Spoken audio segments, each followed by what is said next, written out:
Let me start with a feeling, not a date.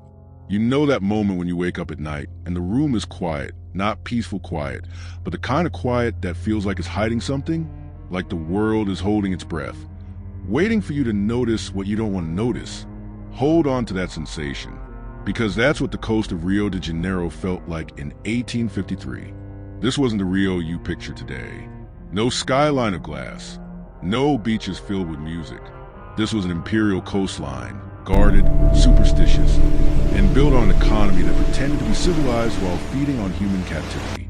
Brazil was still an empire under Dom Pedro II, and slavery, even when restricted on paper, was still the bloodstream of wealth. By 1850, the transatlantic slave trade had been legally outlawed in Brazil. There were treaties. There was pressure, especially from Britain. There were patrols. There were speeches about order and progress. And yet, people still arrived in chains. Because laws don't kill systems by themselves. Laws just force them to become quieter. Ships that once docked openly began unloading at hidden coves. Cargo manifests became lies. Captains learned to rename vessels the way criminals change clothes. Officials learned to look away for the right price. Plantation owners learned to demand silence the way they demanded sugar and coffee. And the coast learned to live with whispers. So when fishermen saw a ship that night, a dark shape sliding to the black water, they didn't run to celebrate. They didn't cheer at commerce. They didn't even shout. They watched because something was wrong. First, there were no lights, not a single lantern, not a flicker. A ship at night without light is either desperate or hiding. Second, there was no sound command, no crew calling, no rope snapping, no anchor chain rattling, just a slow, stubborn scrape of hull against water, like a coffin being dragged across stone. And then the smell arrived. I want you to place yourself there. Breathe in through your nose. Just imagine it. A wet, heavy odor that isn't exactly rot, but something older, something that sticks to the throat. A smell that makes your body react before your mind decides what it means. People stepped back. Some covered their mouths. One man muttered a prayer without thinking.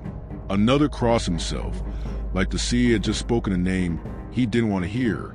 The ship kept coming until it touched sand. Gently. That's the part that unsettles me. It didn't crash like a wreck. It didn't slam like panic. It arrived like it meant to arrive. Like it recognized that shore. Like it had been there before. And then it stopped. No captain emerged. No one waved. No one called for help. No one threw a rope. No one even coughed. Just silence. After long minutes, someone climbed aboard.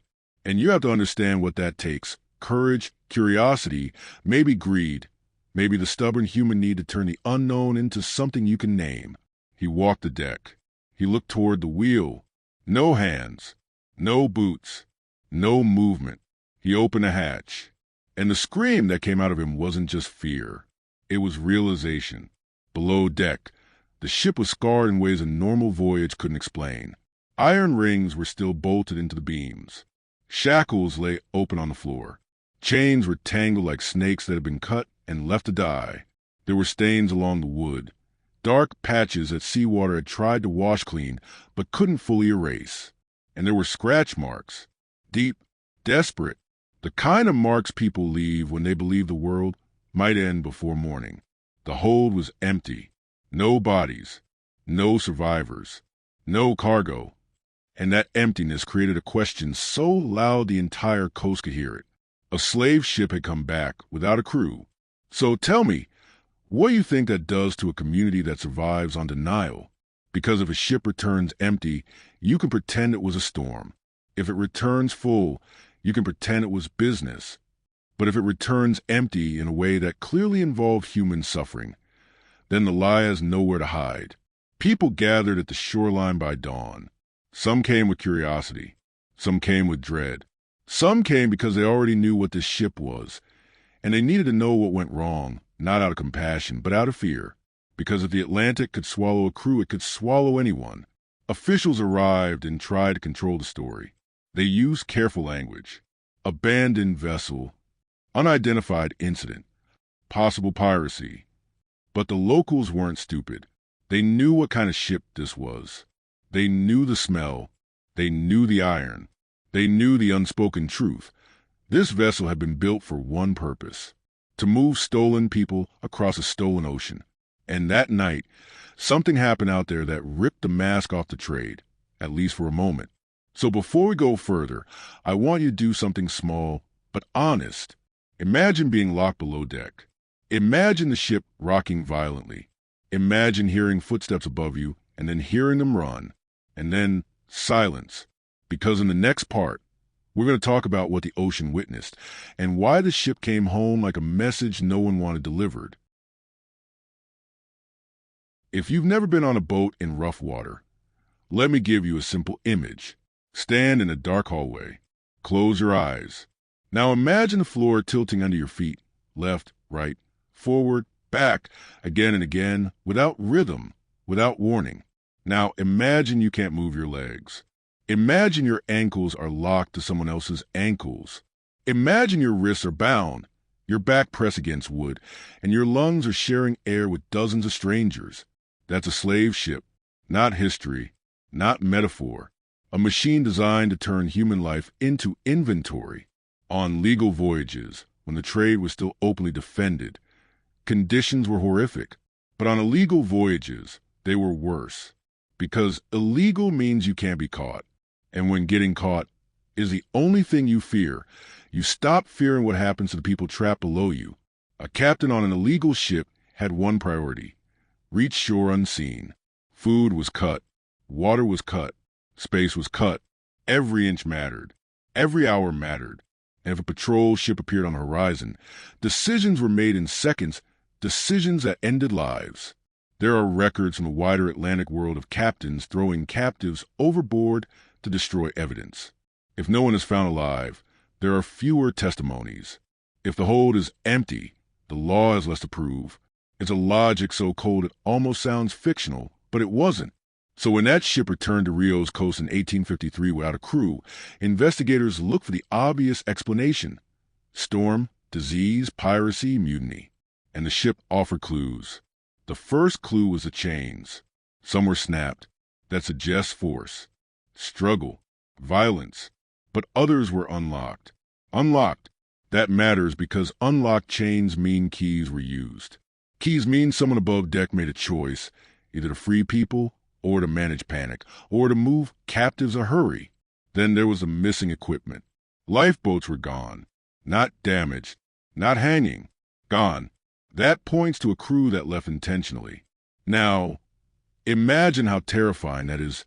Crew members climbing into lifeboats at night, rowing away from a ship they know is full of suffering, leaving behind a vessel with no captain, no navigation, no order. Why would they abandon it? Here's one possibility: disease. Ships were floating epidemics. Yellow fever, dysentery, smallpox. If illness spread, crew members panicked. Some believed the ship itself was cursed. Others believed the captives carried death like a spirit. In desperation, men did what desperate men always do: they ran. But there's another possibility, and it's the one that the powerful always try to erase: resistance. Uprisings happened, more often than people are told.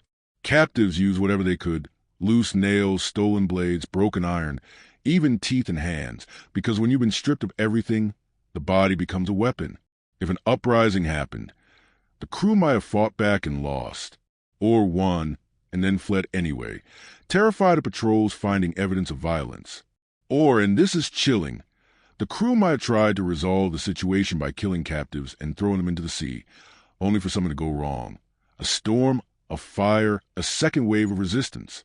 But there's a third possibility that lingers like a shadow, a possibility that doesn't fit neatly into the official story because it gives the captives agency, that the people below deck were freed or freed themselves and face an impossible reality. No land, no food, no water. A damaged ship drifting in the Atlantic. Freedom, but no rescue. So what happens when you're given a door and behind that door is a cliff? Some accounts from the broader Atlantic describe what people did in moments like that. They chose the sea, not as surrender, as refusal. They refused to be sold. refused to be marched, refused to arrive as property. Sometimes they went alone. Sometimes they went together, holding hands. Sometimes there were songs. Sometimes there were prayers. Sometimes there was only silence. If that happened on this ship, then the ocean became a witness. And witnesses make people nervous, because if the captives chose the sea, then the cargo didn't simply vanish. It made a final decision that the empire couldn't control, a decision no judge could punish, a decision no master could reverse. And the ship, the empty ship, became the leftover proof of that decision. That's why the vessel returning matters. It was like confession that floated in. Think about it. A ship returning without a crew is already disturbing. But a slave ship returning without a crew turns the entire economy into a question. It forces a thought that powerful people hate. What if the system isn't invincible? What if the ocean itself can interrupt it? By the time officials began questioning locals, rumors had already outrun them. People said the ship drifted under its own will. People said they heard chains clinking at night near the water. People said the sea was sending a warning. And here's the uncomfortable truth. Superstition grows where accountability dies. When a society refuses to investigate reality, it fills the gap with ghosts. Now, in the next block, we're going to talk about what happened on land, how officials tried to bury the story, how the coast reacted, and why the silence itself became part of the crime. Before we go there, do this with me. Imagine someone telling you, forget what you saw. There's a particular kind of fear that spreads when a secret becomes visible. Not the fear of ghosts, not the fear of storms. The fear that people might start asking questions that have real names attached to them. Because once questions have names, merchants, buyers, officials, plantations, the entire world becomes accountable. That's what the empty ship threatened. So the response from authorities was not curiosity. It was containment. The first thing they did was control language. They described it as an abandoned vessel. They avoided saying slave ship out loud in public statements. Even though everyone knew, they avoided human cargo. Even though the iron rings and the beams screamed it, they promised investigation, and then they kept the investigation shallow. No urgent hunt for the captain. No aggressive tracing of ownership. No list of investors. No public hearings.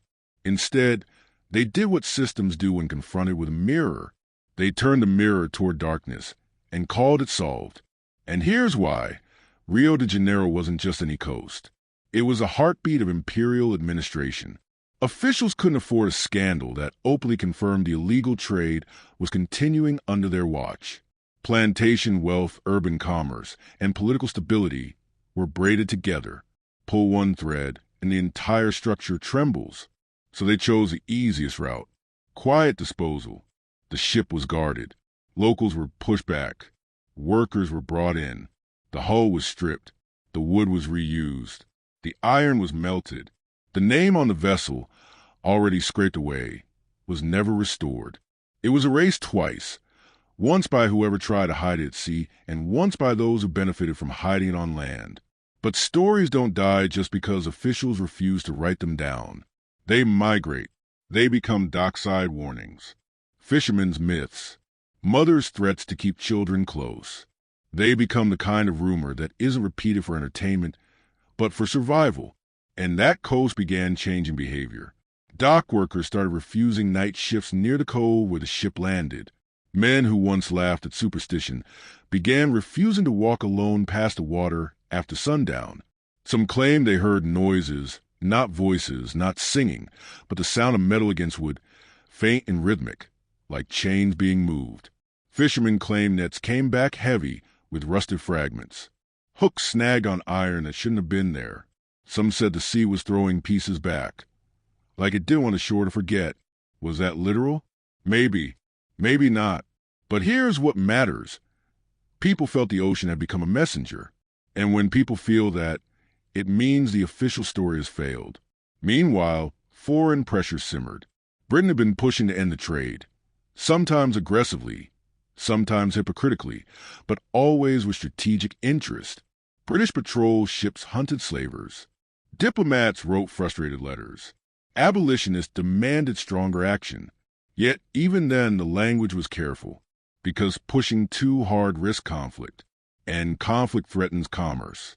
So the ship existed in an in-between space, too embarrassing for the Empire to acknowledge, too useful for everyone to truly expose. And that's what made it dangerous, because the emptiness of that vessel wasn't just a tragedy. It was a crack in the narrative that slavery was managed orderly, under control. If a slave ship could return unmanned, then something at sea had interrupted the system. Something had gone off script, and systems hate off script. So they did what systems always do. They punished the symptom, not the cause. They increased coastal watch. They shifted routes. They forced smugglers to travel farther, to unload in harsher conditions. They didn't stop trafficking immediately. They made it more hidden. But hiding has a cost. The more hidden a crime becomes, the more brutal it gets, because secrecy is pressure, and pressure crushes bodies first. And somewhere in that cycle, the ship of 1853 became more than a mystery. It became a warning. Not a moral warning from government, not a warning from church, a warning from the ocean. In the next and final block, we're going to talk about consequences, what this incident changed, what it didn't change, why legends attach themselves to it, and why stories like this still matter to audiences far from Brazil. Before we go there, I want you to try something. Picture the people the ship was meant to carry, not as numbers, not as cargo, as individuals with memories, with languages, with families, with names. Now ask yourself, if they vanish, who gains silence from that vanishing? Here's what I need you to understand. The most terrifying part of the story is not that a ship returned empty. It's that an entire society knew what it meant and still tried to move on. Because when a community can witness evidence of atrocity and treat it as an inconvenience, that tells you something about the machinery underneath everyday life. The ship didn't just bring mystery. It brought a receipt. Proof that the illegal trade was alive. Proof that people were still being stolen. Proof that the sea route between continents was still greased by profit and protected by silence. And yet, there was no public courtroom drama, no grand confession, no official mourning. Instead, there were consequences in places power doesn't look, in behavior, in rumor, in fear. Some merchants quietly pulled back from that route, not because they had suddenly found compassion, but because the ship made the trade feel unstable, unpredictable. And in business built on cruelty, unpredictability is the only unacceptable risk. Smugglers shifted unloading points. They moved deeper into remote coves. They bribed harder. They silenced witnesses more aggressively. They didn't stop. They adapted. And that's a historical lesson people in the modern English-speaking world understand too, even if they've never studied Brazil. When you outlaw a profitable crime without dismantling the profit, the crime doesn't vanish, it mutates. The story also fed legend. Humans create legends when they can't get justice. Some locals said the crew was killed by the captives in a revolt and thrown overboard. Others said the crew fled because the ship became sick with disease. Some insisted pirates boarded and took what they could, leaving only horror behind. And yes, there were those who said the ship was cursed, that the ocean itself refused to cooperate with the trade. In truth, parts of all these theories could overlap. A storm can trigger disease. Disease can trigger panic. Panic can trigger abandonment. Abandonment can trigger revolt. Revolt can trigger slaughter. Slaughter can trigger disposal at sea. History isn't always a single cause. Sometimes it's a chain, one link snapping after another. But the most important question isn't which theory is most cinematic. It's, what does it reveal about the system? Because any theory that fits still points to the same foundation. A ship built for human captivity. A voyage built on stolen bodies. A profit built on disappearance. And that's why the ship coming back matters. It reversed the direction of the crime. Usually, enslaved people were the ones made to vanish, torn from homelands, erased from records, renamed, reclassified, sold, and absorbed into plantations where even their deaths were paperwork. But this time, the ship itself returned as evidence. It was as if the ocean said, "You don't get to hide this one." And think about the psychological shock of that for a coastal community. Because the sea was not supposed to be moral. It was supposed to be neutral. Yet that night, neutrality felt broken. So let me bring this closer to you, to the person listening in New York, in London, in Toronto, in Sydney, far from 1853 Rio, far from sugar plantations, far from imperial Brazil. You've still seen versions of this, haven't you? You've seen industries built on unseen suffering. You've seen governments manage scandal through silence. You've seen people demand comfort more than truth. This story isn't only Brazilian history. It's a human pattern. We build systems that harm people out of sight. And when evidence floats back into view, we rush to label it mystery, so we don't have to call it what it is, a crime of beneficiaries. Now, I want to end this the way these stories deserve, not with a neat resolution, but with a reflection that sticks. Because the people meant to be transported on that ship, wherever they ended, whether they died at sea, whether they jumped, whether they were taken elsewhere, they were real. They had names. They had families. They had languages. They had inner worlds. And the fact that we don't know their final moments isn't proof that their lives were smaller. It's proof that the world was designed to forget them. So here's my question to you, and I want you to let it sit in your chest for a moment. If the ocean returned the ship, what else has history returned to us, quietly, that we stepped over because the truth felt too heavy? Because sometimes the past doesn't knock politely. Sometimes it drifts in at night. The ship came back without a crew, but it didn't come back empty. It came back carrying the one thing empires fear most, proof. There's something deeply unsettling about numbers that never existed. Not numbers that were erased. Not numbers that were altered. Numbers that were never written down at all. Because when a life is never counted, it becomes easier to pretend it never mattered. That ship in 1853 did not carry a manifest you can read today. No official list of names survived. No registry of ages. No record of where those people came from or who they were meant to be sold to. And that absence was not accidental. Illegal slave ships rarely kept honest records. Names were dangerous. Ages were inconvenient. Languages were ignored. People were reduced to categories that could be memorized and discarded. Adult male, female, child. But behind each of those labels was someone who had already lived a full life before the ocean ever touched them. Someone who had a mother, a name spoken at birth, a place where they once felt safe. Think about that for a moment. Every enslaved person who boarded that ship had already survived one catastrophe: capture. They had survived raids, marches, confinement, separation. Some had watched family members die before ever seeing the ocean. Others had been traded multiple times before reaching the coast. By the time they were chained below deck, they were not blank slates. They were survivors. And that matters because it changes how we understand what may have happened at sea. People who have survived extreme violence do not simply disappear. They respond. They adapt. They resist when resistance becomes the only remaining form of dignity. When historians talk about slave ships, the language often becomes mechanical. Tonnage, routes, mortality rates. But inside those statistics were human beings making calculations of their own. Who could be trusted? Who is watching? Who has keys? Who looks afraid? Even below deck, people learn quickly. They listened. They watched shadows. They memorized footsteps. They communicate across language barriers using rhythm, touch, and repetition. Resistance did not always look like open revolt. Sometimes it looked like waiting. Sometimes it looked like silence. Sometimes it looked like choosing a moment when the ship itself was already failing. And that's why the empty ship terrifies historians more than a ship full of corpses. Because corpses fit the expected narrative of cruelty. Agency does not. If the captives acted, whether by uprising, escape, or collective refusal, then they disrupted the story that slavery tells about itself.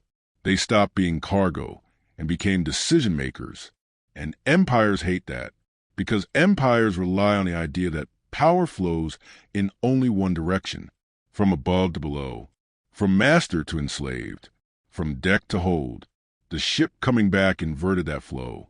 Whatever happened out there, it did not end neatly. It did not conclude in a way that made paperwork easy. It left behind a question no official wanted to touch.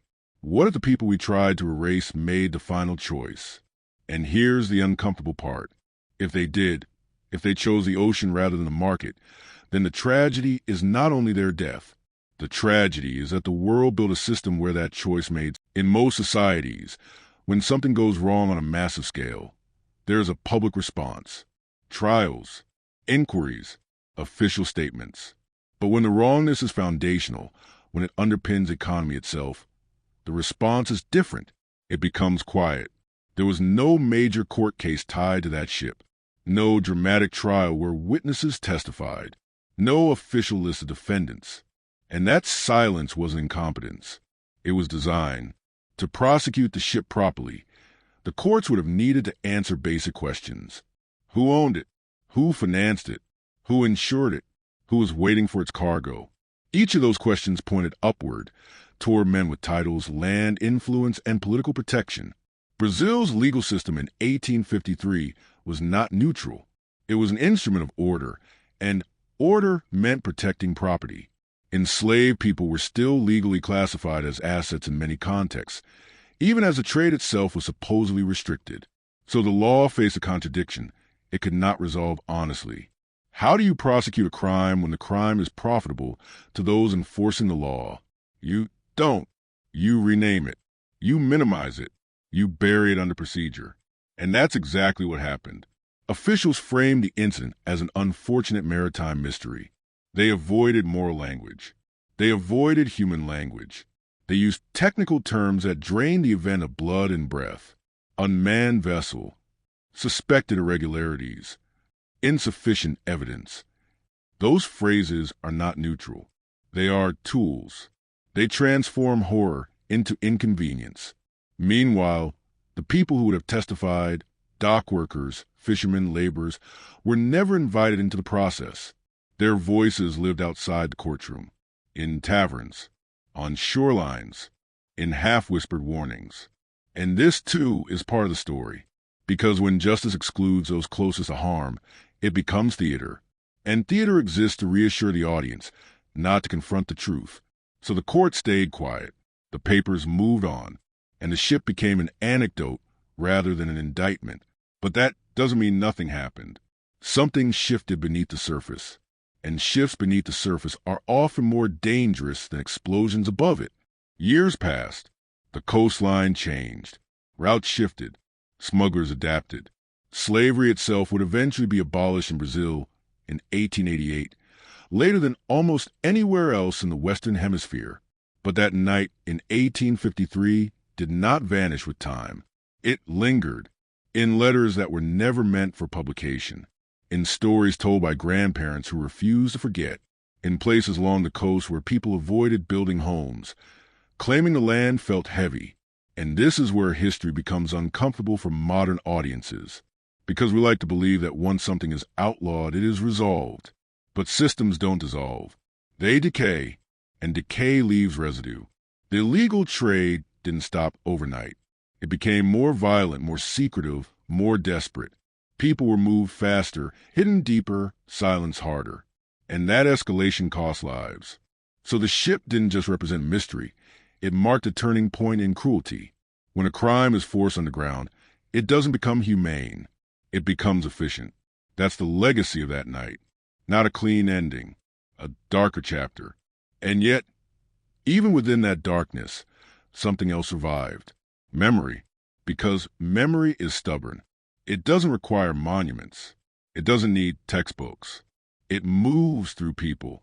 And every time someone whispered about the ship that came back without a crew, they were doing something radical. They were refusing to let disappearance be the final word. So now we arrive at the part most documentaries avoid, the part where history stops being distant. Because this story is not just about Brazil, or 1853, or ships.